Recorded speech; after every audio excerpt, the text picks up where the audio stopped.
Entre mer et montagne, dans les Pyrénées-Orientales, à 3 km du village d'Illy-sur-Tête, un paysage sauvage et majestueux. Une cathédrale minérale, ocre et blanche, dont les piliers sont faits de sable et d'argile. Des cheminées de fées sculptées par l'érosion dans des sédiments vieux de 5 millions d'années. Ces colonnes-là, c'est quand même assez impressionnant. Hein, voilà, bon, c'est magnifique. C'est époustouflant, c'est magnifique. Franchement, on se dit qu'on n'est rien à côté de tout ça, quoi. On a l'impression de se croire dans le Grand Canyon. Hein. On ne se croirait pas en France. S'engouffrer dans ces ravines étroites, c'est remonter le temps lorsque la mer recouvrait les lieux, que le climat était tropical avec une végétation ressemblant à la savane.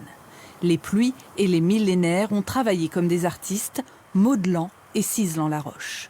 L'eau a contourné ces chapeaux de roche et en dessous sont apparues les colonnes. Le site, qui tire son nom de cette paroi aux formes de tuyaux d'orgue, faisait rêver Kevin Gouberne quand il était enfant. Il en est aujourd'hui l'un des guides et l'endroit continue de le fasciner. On se sent tout petit au pied de ces falaises, elles ont des millions d'années, nous on est là sur Terre depuis très peu de temps. C'est un héritage que la nature nous a légué et on en prend soin aujourd'hui, on essaye de le faire connaître, de le transmettre, de le faire apprécier. Je veux dire, c'est super agréable. Pourtant, ce site a longtemps été dédaigné. Avant d'être classé et protégé en 1981, il n'intéressait presque personne, trop aride. Ceux qui avaient tenté de le cultiver l'avaient surnommé la vallée de l'enfer. Aujourd'hui, c'est un petit paradis touristique. Chaque année, ce sont près de 110 000 promeneurs qui foulent le sable de cet amphithéâtre naturel et se prennent à rêver. Et au fond là-bas, on a l'impression de découvrir 2 gros champignons. Là, c'est un mammouth que l'on devine.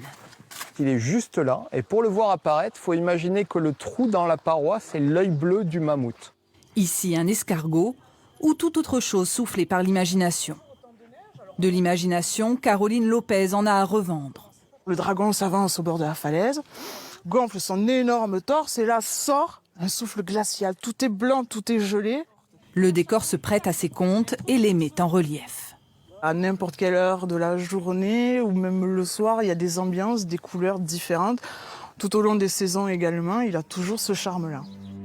Au loin, le mont Canigou, symbole du pays catalan, semble veiller sur ce joyau friable en perpétuelle mutation et voué à disparaître d'ici quelques siècles seulement.